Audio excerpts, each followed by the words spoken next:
Hello friends and students, my name is Ritesh Rai from Rai classes.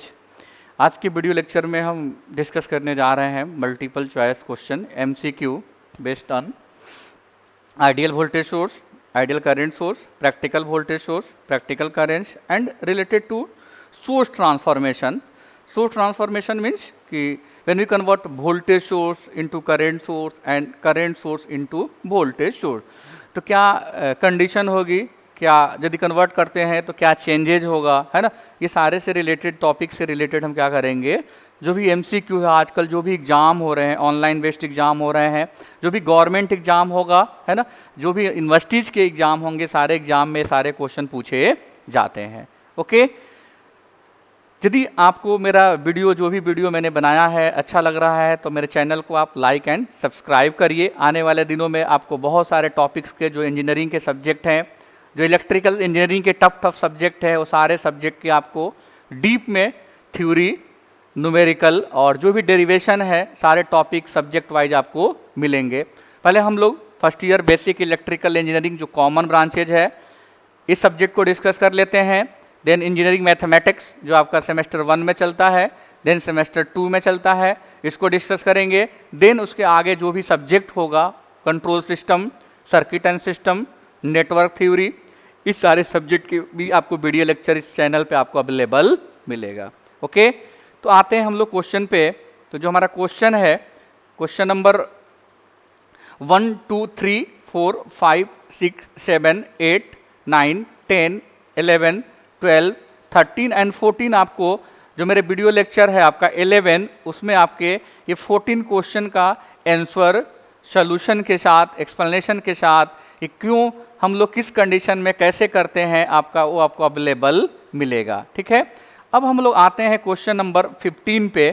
Question number 15 है हमारा कि KCL can be applied for. Okay, जो हमारा KCL है, हम किसके लिए अप्लाई करते हैं। पहला है ऑप्शन आपका प्लेनर नेटवर्क, दूसरा है आपका नॉन प्लेनर नेटवर्क, तीसरा है आपका both planar and non planar, and चौथा ऑप्शन है आपका नाइदर प्लेनर नॉन प्लेनर। तो यदि हम KCL की बात करते हैं तो KCL क्या होता है आपका किरचॉफ करंट लॉ, हम किसी पॉइंट पे अप्लाई करते हैं। तो KCL जो हम अप्लाई करते हैं फॉर डिफरेंट नोड पे अप्लाई करते हैं। किस पे? Different node. डिफरेंट नोड का मतलब होता है कि जैसे नोड का मतलब बताया था मैंने कि मान लीजिए बहुत सारे, सो 2 या 2 और 2 से मोर देन 2 और 2 देन, जिस पॉइंट पे 2 या 2 से ज्यादा ब्रांच मिलेगी। ब्रांच किसको बोलते हैं? जो भी सोर्स को, चाहे वोल्टेज सोर्स हो, चाहे करंट सोर्स हो, चाहे रेजिस्टेंस हो, हम एक लाइन सेगमेंट से रिप्रेजेंट करते हैं। तो representation of any element by line segment is known as branch. उसको हम लोग क्या बोलते हैं? ब्रांच। और जब भी 2 या 2 से ज्यादा ब्रांच मिलेगा तो उसको हम लोग क्या बोलते हैं? नोड बोलते हैं। क्या बोलते हैं? नोड। तो KCL is always apply on node. Okay, तो KCL is applied for different node of a network whether it is planar और नॉन प्लेनर। ये मैटर नहीं करता है कि वो नेटवर्क जो है आपका प्लेनर है या नॉन प्लेनर है। इसका मतलब क्या है कि जो KCL है, हम दोनों केस में both planar and non planar, तो इसका C जो होगा आपका आंसर होगा। Next, KVL is associated with mesh analysis, nodal analysis, both mesh, neither mesh nor. तो जब भी KVL की बात करेंगे तो KVL मतलब होता है किरचॉफ वोल्टेज लॉ, इसको किरचॉफ सेकेंड लॉ भी बोलते हैं। किरचॉफ का ये सेकेंड लॉ भी होता है आपका।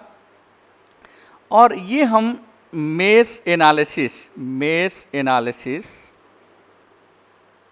या लूप एनालिसिस में अप्लाई करते हैं। और इसके पहले वाले लेक्चर में डिस्कस किया था हमने कि mesh is a smallest close connection और loop is a largest close connection. जैसे लूप जो हो गया आपका कॉलेज हो गया, जो कॉलेज होगा आपका लूप होगा, और मेश जो होगा आपका क्लास होगा। आपका क्लास जो होगा आपका क्या हो जाएगा? जैसे डिफरेंट क्लासेज है तो ये मेश हो गया, और कॉलेज जो होगा जिसके अंदर क्लास हो सकता है, मतलब लूप के अंदर मेश हो सकता है बट मेश के अंदर लूप नहीं होगा। ओके, तो KVL इज एसोसिएटेड विथ, पहला क्या है? Mesh analysis, nodal analysis, both mesh and nodal analysis, neither mesh nor nodal. तो KVL इम्प्लाई मेश एनालिसिस किस लिए अप्लाई करते हैं?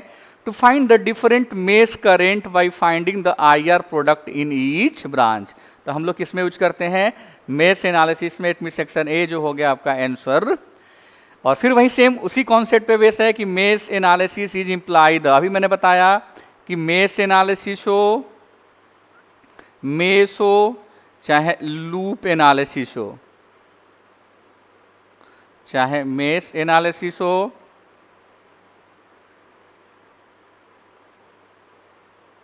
हम लोग क्या अप्लाई करते हैं? Kirchhoff voltage law. क्या अप्लाई करते हैं? KVL। तो KVL imply mesh analysis to find different mesh current by finding the IR product in each mesh. तो हम लोग किसमें? KVL KCL, both KVL and KCL, neither KVL nor KCL। तो हम लोग किसके अप्लाई करते हैं? KVL में हम लोग क्या करते हैं? अप्लाई करते हैं। फिर N active device is one which active, मैंने जब हम इलेक्ट्रिकल एलिमेंट डिस्कस किए थे कि जो भी सर्किट एलिमेंट होते हैं वो कौन कौन से होते हैं, तो हमने डिस्कस किया था कि एक्टिव और पैसिव। तो एक्टिव डिवाइस वो होती है जिसके पास अपनी सेल्फ एनर्जी हो, है ना, या which energy deliver to the other network, जिसमें इलेक्ट्रॉन, अंडरस्टूड है कि जब एनर्जी होगी इलेक्ट्रॉन होगा, करंट का फ्लो होगा, है ना। तो एक्टिव डिवाइस जैसे आपका वोल्टेज सोर्स हो गया, वोल्टेज सोर्स, बैटरी जिसको बोलते हैं बैटरी, आपका करंट सोर्स हो गया, सोलर सेल जिसको बोलते हैं, solar cell is example of.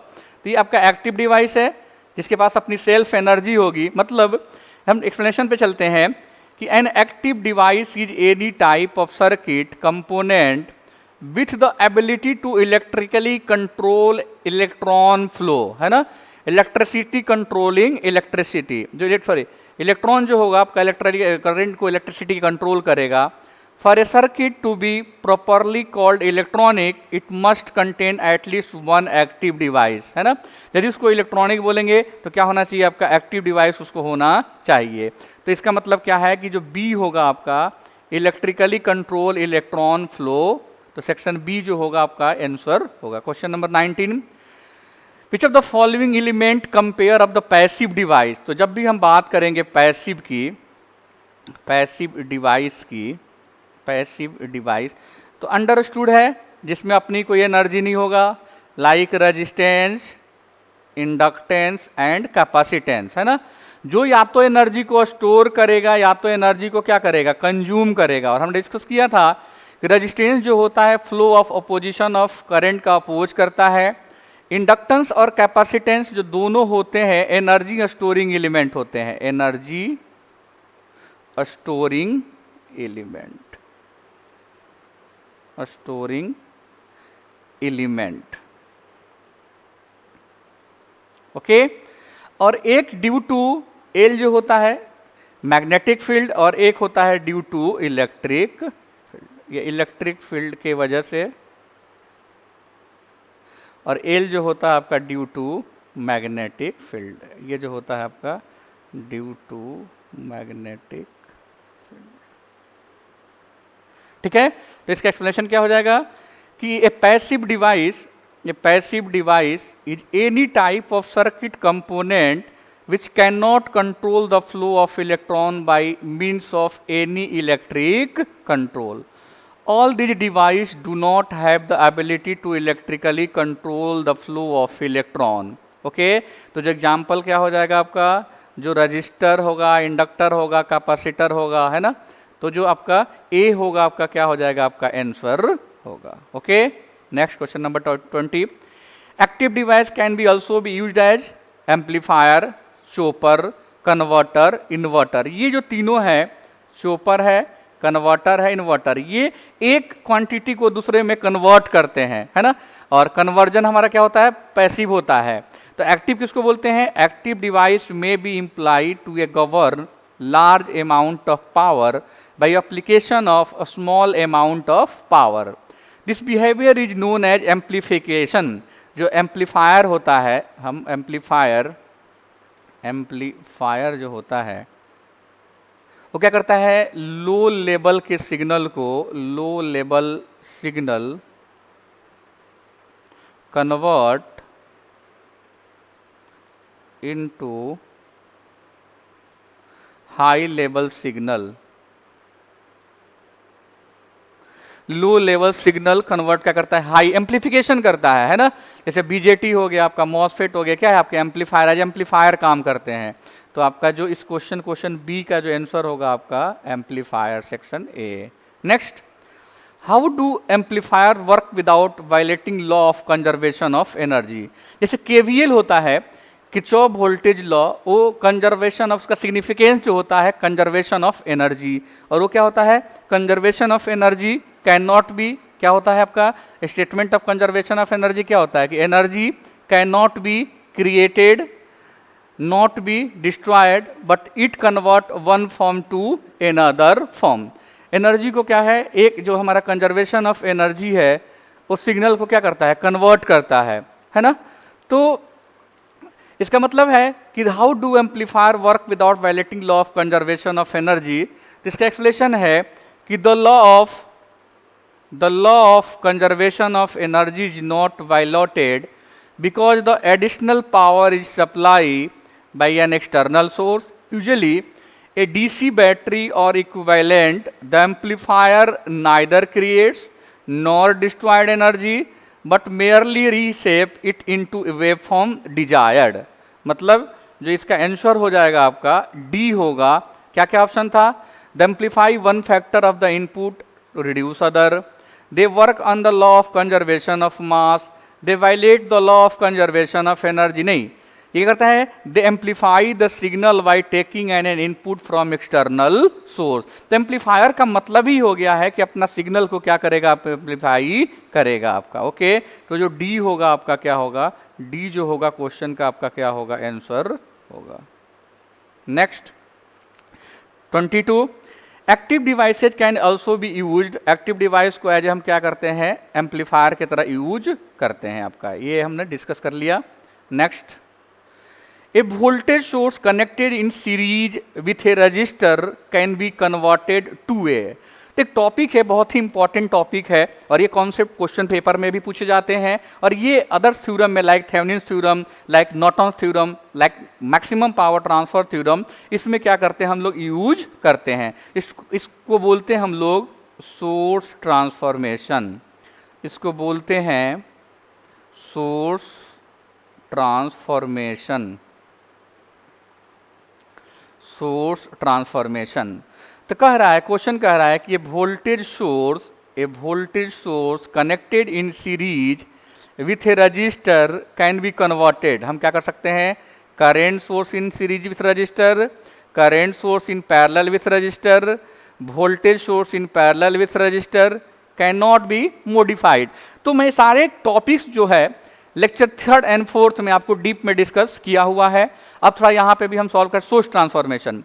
हम वोल्टेज सोर्स को, when voltage source is connected with a series resistance, R series को RAC ये मान लो वोल्टेज सोर्स है। When a voltage source is connected with a series resistance, then we can convert voltage source into current source. हम क्या कर सकते हैं, वोल्टेज सोर्स को करंट सोर्स में कन्वर्ट कर सकते हैं, और उस रेजिस्टेंस को, जो सीरीज में रेजिस्टेंस है, उसको हम लोग पैरेलल में लगा देंगे। और जब भी पैरेलल में रेजिस्टेंस लगाते हैं तो उसको शंट रेजिस्टेंस बोलते हैं। क्या बोलते हैं, shunt resistance.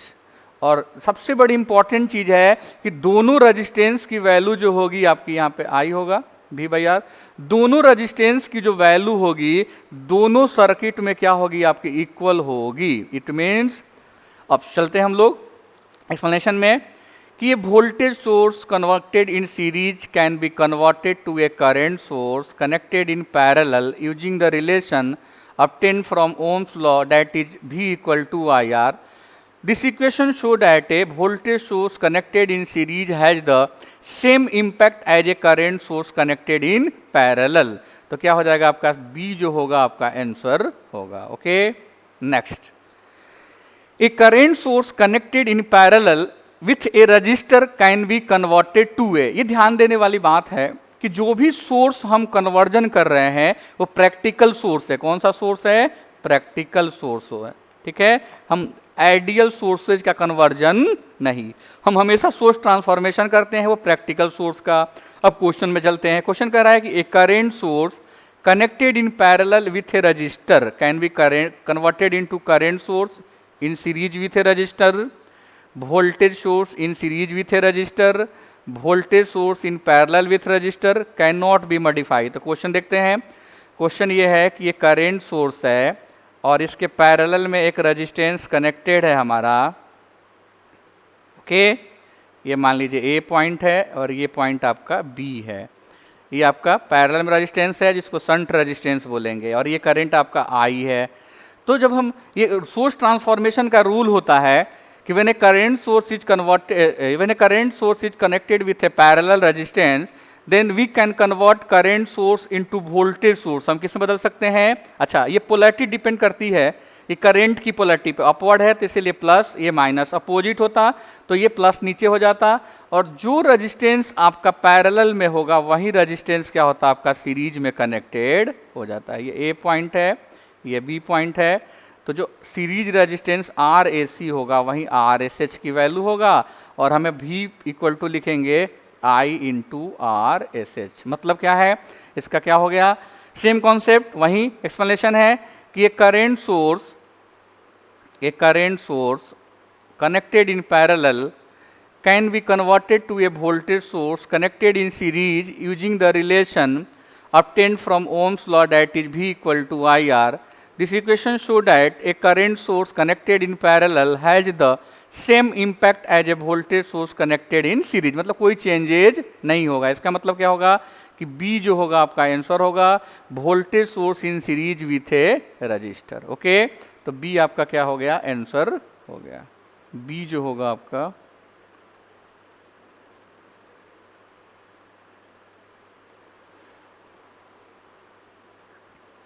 Question number 24। Question number 24, voltage source a source resistor can be converted to a. ये जो आपका बी होगा, इसका ए नहीं, ये बी जो होगा आपका क्या होगा? आंसर होगा। Next, A source transformer is a source transformation is क्या होगा? यूनिलेटरल है, बाइलेटरल है, यूनिक है। अरे अंडरस्टूड है कि बाइलेटरल है, क्यों? क्योंकि हम करंट सोर्स ले रहे हैं, उसके साथ पैरेलल में रेजिस्टेंस ले रहे हैं, और यदि ऐसी कंडीशन है ये तभी कन्वर्ट कर सकते हैं। ये कंडीशन भी है, यदि सीरीज में होगा करंट सोर्स के साथ हम तो कन्वर्ट नहीं कर सकते हैं। एक वोल्टेज सोर्स होगा और रेजिस्टेंस उसके साथ क्या होगा आपका? सीरीज में कनेक्टेड होगा। ये ए पॉइंट होगा, ये बी पॉइंट होगा, ये भी ए पॉइंट होगा, और ये क्या होगा आपका? बी पॉइंट होगा। ये आई है, ये आर एस एच होता है शंट रेजिस्टेंस। यहाँ पे भी इक्वल टू क्या होता है आपका? भी equal to I into R होता है, और ये आपका क्या हो जाएगा? Series resistance. तो ये क्या हो जाएगा? बाइलेटरल हो जाएगा। क्या हो जाएगा आपका? तो a source transformer is bilateral because voltage source can be converted to a current source and vice versa. मतलब करंट को भी हम लोग, मतलब दोनों को सोर्स ट्रांसफॉर्मेशन कर सकते हैं, वोल्टेज को करंट में। बस कंडीशन ये है कि वोल्टेज सोर्स के साथ रेजिस्टेंस आपका सीरीज में होना चाहिए, और करंट सोर्स के साथ रेजिस्टेंस क्या होना चाहिए? पैरेलल में होना चाहिए। तो जो 25-25 का बी है वो क्या होगा आपका? आंसर होगा। Okay, next 26, in source transformation voltage source remain the same, current source remain the same, both voltage and current source remain the same, resistance remain the same। हमने लिखवाया है कि दोनों सर्किट में जब भी सोर्स ट्रांसफॉर्मेशन करते हैं रेजिस्टेंस की वैल्यू क्या होना चाहिए आपकी? सेम होना चाहिए।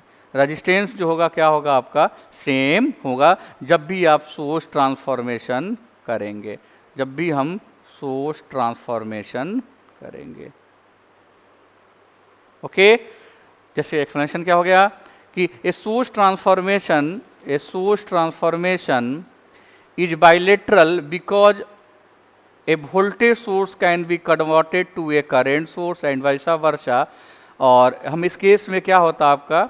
जो रेजिस्टेंस की वैल्यू जो होगी आपकी, रेजिस्टेंस की वैल्यू जो होगी क्या होगी आपकी? सेम होगी। तो ये जो D होगा आपका वो क्या हो जाएगा आपका? आंसर होगा। D जो होगा आपका क्या होगा? आंसर होगा। Next, which of the following statement are true? Power is proportional to voltage only, power is proportional to voltage only, power is proportional to current only, power is neither proportional to voltage and current, power is proportional to voltage and current. तो हम जानते हैं P equal to क्या होता है आपका V into आई, है ना। तो अंडरस्टूड है कि power is proportional to voltage and power is also proportional to current. तो क्या हो गया आपका power is proportional to both voltage and current, है ना। और इस इक्वेशन को थोड़ा और हम सिंप्लीफाई करते हैं, V इक्वल टू क्या होता है आपका आई स्क्वायर आई आर, तो ये हो जाएगा I square R. I equal to क्या होता है V बाई, तो ये हो जाएगा आर से आर कैंसिल, तो V स्क्वायर बाई आर। तो हम ये भी लिख सकते हैं कि power P equal to I square R भी होता है, V स्क्वायर आर भी होता है।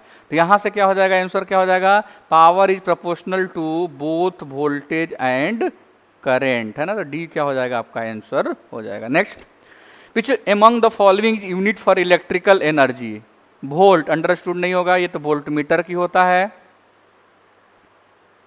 kWh ये ही एनर्जी, ओम किसका होता है रेजिस्टेंस का होता है, कूलम किसका होता है चार्ज का होता है।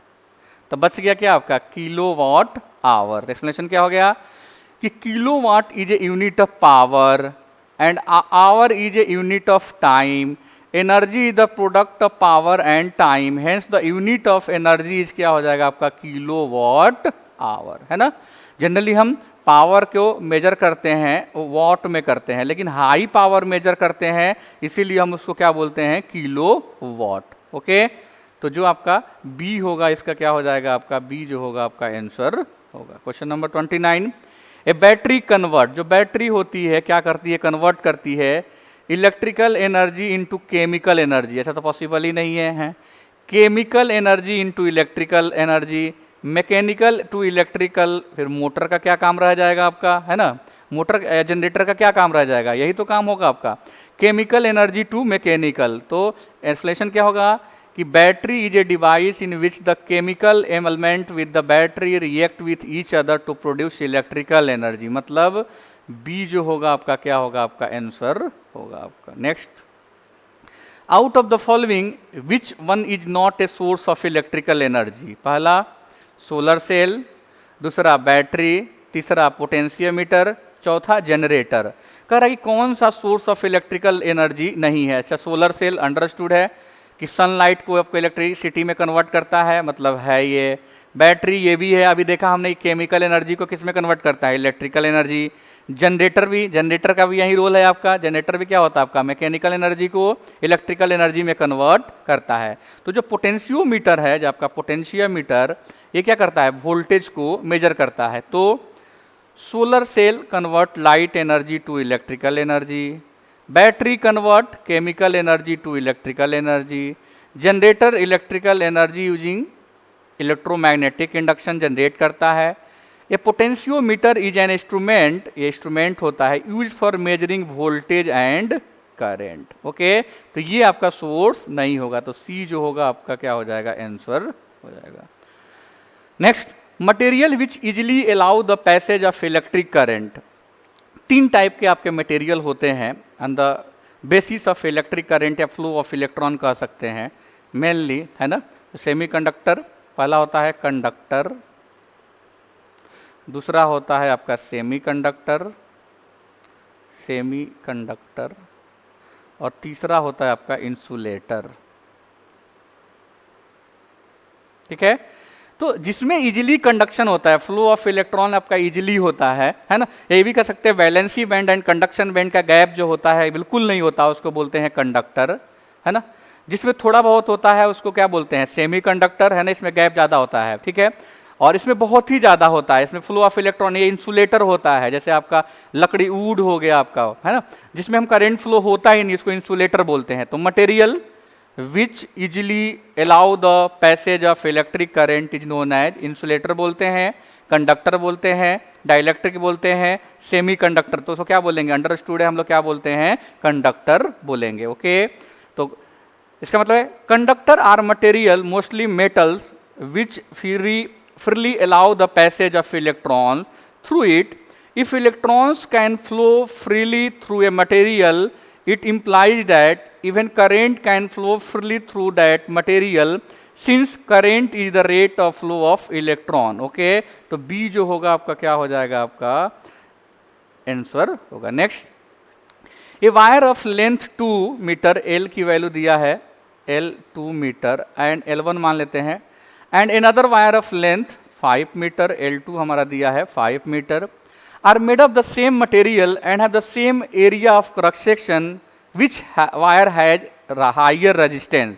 तो पहले हमें फॉर्मूला पता होना चाहिए कि रेजिस्टेंस क्या होता है, R equal to rho L by A. Okay, मतलब रेजिस्टेंस और लेंथ का यदि बात करें तो क्या है आपका, लेंथ के प्रोपोर्शनल है और एरिया का क्या है आपका, इनवर्सली प्रोपोर्शनल है। ओके, तो क्या क्या ऑप्शन है, both have equal resistance, the 2 metre wire has higher resistance, the 5 metre wire has higher resistance, the value of resistance can not be determined from the given data. Okay, तो यहां से देखिए इसका solution, resistance is directly proportional to the length of wire, ये ना length of wire, hence as the length of the wire increases, resistance हमारा क्या होगा आपका, इंक्रीज होगा, है ना। इसका मतलब क्या होगा कि the value of resistance 5 metre में ये 2 मीटर है ना, तो 2 मीटर में कम होगा, और ये लेंथ जो सी पार्ट है आपका, सी जो है आपका, इसमें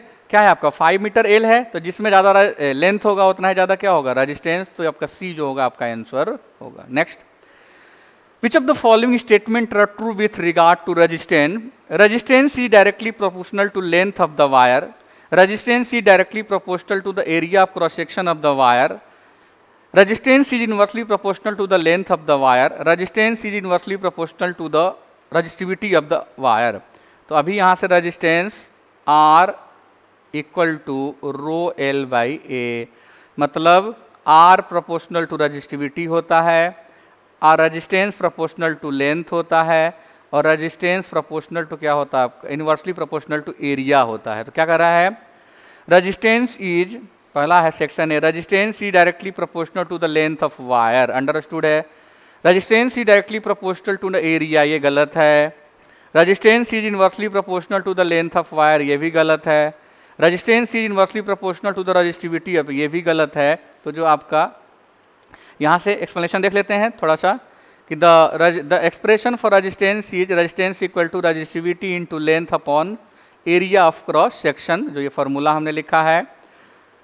hence resistance is directly proportional to length, मतलब ये हो गया आपका, जो आपका पहला होगा वो क्या हो जाएगा, सेक्शन ए जो होगा आपका, ए जो होगा आपका आंसर होगा। Next, the resistance of pure metal, जो रेजिस्टेंस ऑफ प्योर मेटल क्या होगा, ए इंक्रीजेज, इंक्रीज होगा with increase in temperature, B decrease with an increase in temperature, remain the same with increase in temperature, become zero with an increase of temperature.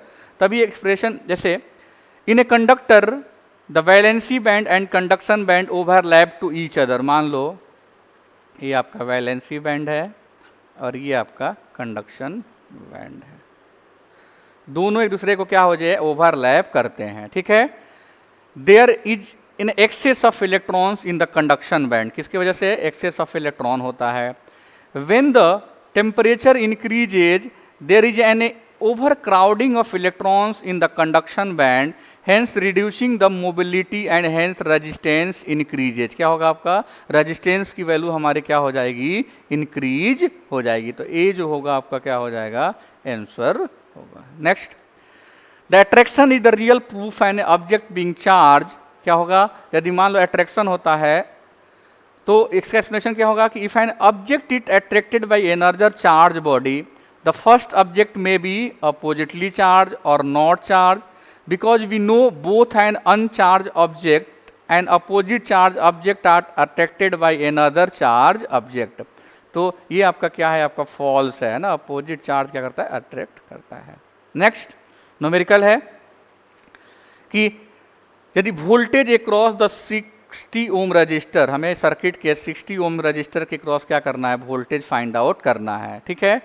तो हम यहाँ पे, अब यहाँ पे देखोगे तो ये जो है आपका शॉर्ट सर्किट हो गया, ये क्या हो गया आपका शॉर्ट सर्किट है ना। और जैसे यहाँ से 120 वोल्ट की बैटरी है, तो यहाँ पे दो रास्ता है, जैसे मैंने बात किया था कि जैसे I is inversely proportional to क्या होता है, रेजिस्टेंस होता है। और जैसे हमारे लाइफ में ट्रैफिक का रोल होता है, वहीं करंट के लाइफ में रेजिस्टेंस का होता है। तो जितना ही ज़्यादा कम ट्रैफिक होगा वहीं हम पाथ फॉलो करेंगे। सेम करंट के लाइफ में क्या होगा, रेजिस्टेंस का होगा। तो द 60 ओम रजिस्टर, यहाँ से देखें the 60 ohm resistance is shorted, ये क्या हो गया, शॉर्ट हो गया। और शॉर्ट जब भी करते हैं मिनिमम रेजिस्टेंस हो जाता है। ओके, तो जब भी resistance is shorted since current always chooses the low resistance path, voltage across short circuit is equal to 0, hence voltage across the resistor. जब भी हम शॉर्ट सर्किट, हमने डिस्कस किया है, जब भी शॉर्ट सर्किट करते हैं तो वोल्टेज क्या होगा, 0, और V इक्वल टू क्या होता है, I इंटू आर। तो उस केस में रेजिस्टेंस वैल्यू क्या हो जाएगी, 0 हो जाएगी। तो क्या हो गया आपका 0 volt. Next, what is the value of X if the current in the circuit is 5 एम्बियर। मतलब इस समय रेजिस्टेंस की वैल्यू निकालना है। तो ये तीनों किसमें आपके सीरीज में है। ओके, तो I can be written as, हम I कैन लिख सकते हैं V/R, मतलब 150 अपॉन 10 प्लस 5 प्लस X। और I की वैल्यू कितनी है, 5, 150 अपॉन 10 प्लस 5 प्लस X। तो 5 50 25, 5x इक्वल टू 150। तो 5x equal to 150 minus 75, 5x, और यहाँ से x की वैल्यू निकाले तो 75 अपॉन 5, तो कितना आ जाएगा, 5 मच 15 ओम। ये क्या हो जाएगा आपका 15 ओम। तो ऑप्शन क्या है, 15, 25, 55, 75। तो ए जो होगा आपका क्या हो जाएगा, आंसर होगा, सॉरी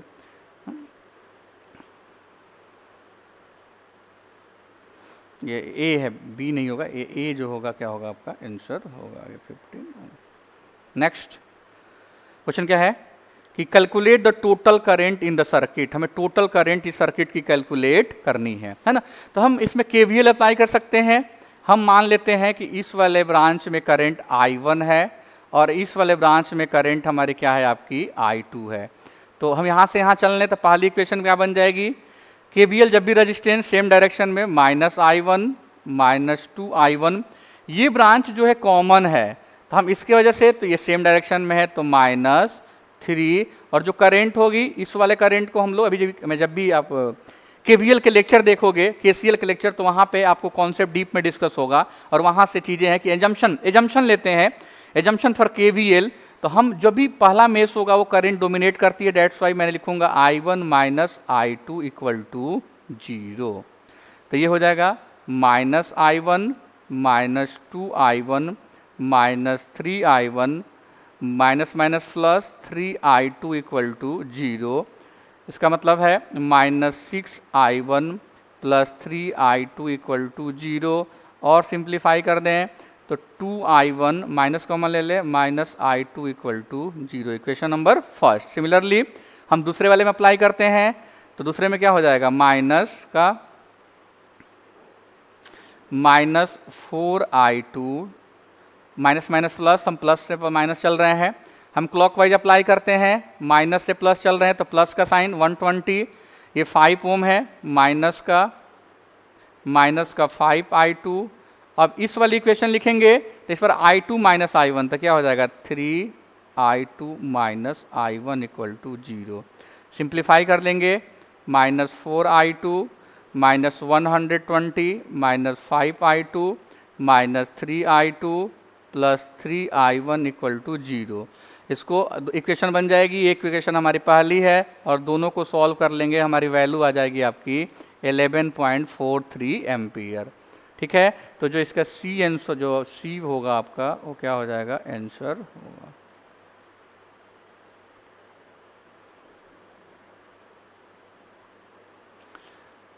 सी जो होगा आपका 11.43, वो क्या हो जाएगा आपका आंसर होगा। ओके, तो इसका सी जो है आपका, सी जो होगा आपका आंसर होगा।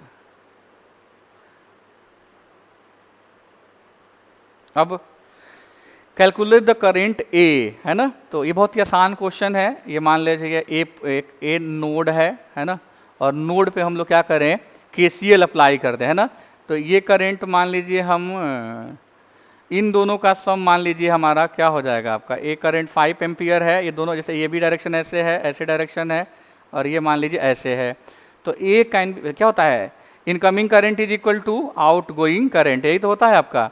तो ये जो हमारी करंट है 5 और 10 क्या है आपका, हम ए जो है आउट गोइंग है, apply KCL at node A, है ना, सॉरी एन पॉइंट पे, एन नोड को हमने एन माना है, एन। तो क्या हो जाएगा आपका, कैलकुलेट द करंट ए।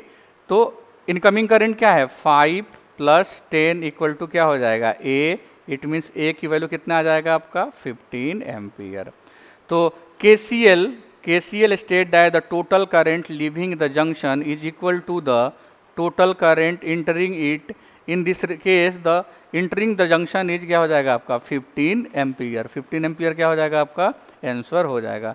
तो क्या होगा 5 एम्पियर, 10 एम्पियर, 15 एम्पियर, 20 एम्पियर। तो जो 15 एम्पियर होगा उसका क्या हो जाएगा आपका आंसर हो जाएगा। तो आंसर सी जो होगा आपका क्या होगा, आंसर होगा। Next, what is the value of current आई, इस आई की वैल्यू कितनी होगी। तो अब देखते हैं, ये हमने आई ऐसे मान लिया इनकमिंग, ये आउटगोइंग है, ये इनकमिंग है, ये भी आउटगोइंग है, ये भी।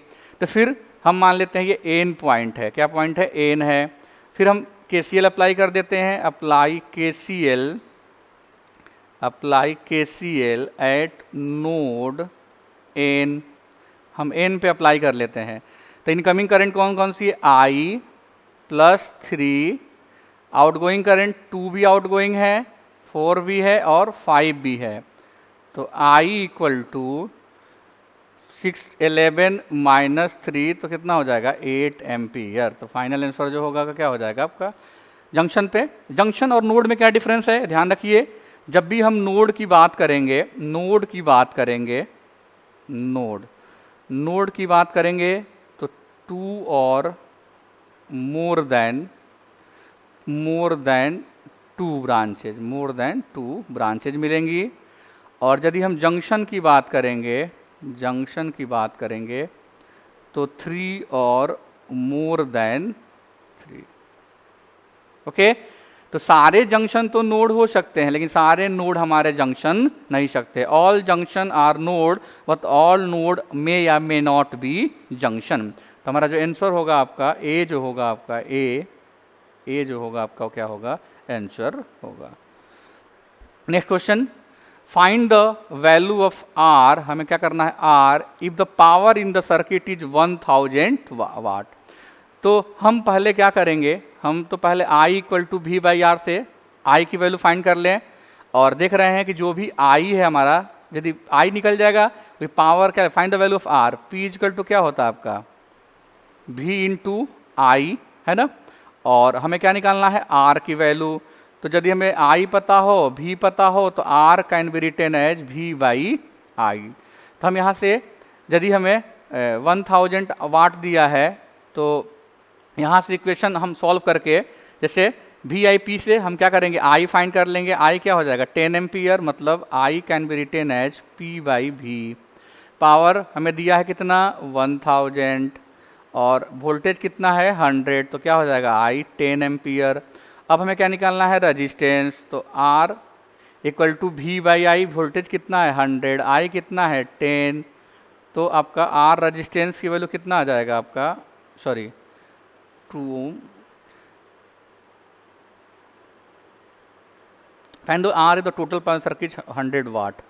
हमें R की वैल्यू निकालना है, तो वोल्टेज अक्रॉस 2 ओम रजिस्टर, ये निकालेंगे तो कितना आ जाएगा आपका 20 वोल्ट आ जाएगा। तो voltage across R register 100 minus तो क्या हो जाएगा आपका 80 हो जाएगा, ठीक है। हम वोल्टेज अक्रॉस 2 ओम भी निकालेंगे, यहाँ भी तो ड्रॉप होगा हमारा, ठीक है। और R अब क्या हो जाएगा हमारा, R की वैल्यू V/I, तो ये हो जाएगा 80, सॉरी ये हो जाएगा 80, है ना, 80 बचेगा, 80/10, तो ये क्या हो जाएगा 8 एम्पियर। तो जो फाइनल जो 8 ओम होगा, रेजिस्टेंस है ना, रेजिस्टेंस की वैल्यू क्या होती है आपकी ओम में होती है। तो क्या क्या ऑप्शन में है, 10, 9, 8, 7, तो ये क्या हो गया 8 ओम जो आपका आंसर होगा। Next, what is the current in the circuit. तो हम क्या करें, केवीएल अप्लाई कर दें। एक सर्किट है हमारी, है ना, इसमें लोग केवीएल सिंपली अप्लाई कर दें। तो मान लेते हैं हम आई करेंट है, क्या है आई, और केवीएल क्लॉकवाइज। तो मान लीजिए हम 10 वाले से स्टार्ट किए हैं, प्लस से माइनस, माइनस का साइन, -10 माइनस आई, फिर -20 -2i, फिर +30 -3i इक्वल टू 0। मैंने पूरे सर्किट की वही सेम है, करंट आई मान लिया, केवीएल क्लॉकवाइज, केवीएल का जो इंजम्पशन है मैंने क्लॉकवाइज ले लिया। और उस केस में यदि हम बैटरी है प्लस से माइनस तो माइनस का साइन, माइनस से प्लस तो प्लस का साइन, रेजिस्टेंस के डायरेक्शन में I into R, KVL दोनों डायरेक्शन चेक करते हैं, दोनों सेम डायरेक्शन में होगा तो माइनस और अपोजिट डायरेक्शन में होगा तो प्लस। तो -10 30 और ये 30 से 30 क्या हो जाएगा आपका, कैंसिल हो जाएगा। तो क्या बचेगा आपका, ये तो I equal to 0 ampere. How much, I equal to 0 ampere. Okay, तो if you move in the clockwise direction we get the total voltage to be equal to इतना, और आई की वैल्यू क्या आ जाएगी 0 एम्पियर। तो ये हो जाएगा आपका 0 एम्पियर, जो होगा आपका क्या होगा, आंसर होगा। Okay, thank you very much. Next lecture में हम लोग और डिस्कस करेंगे। यदि मेरे आपके कॉन्सेप्ट, मेरे ये टॉपिक्स आपको समझ में आ रहा है तो आप मेरे चैनल को लाइक एंड सब्सक्राइब करिए, सो डैट कि और भी आपको अच्छे से मैं और टॉपिक्स को MCQ, उससे डीप में डेरिवेशन, उसके न्यूमेरिकल में आपको डिस्कस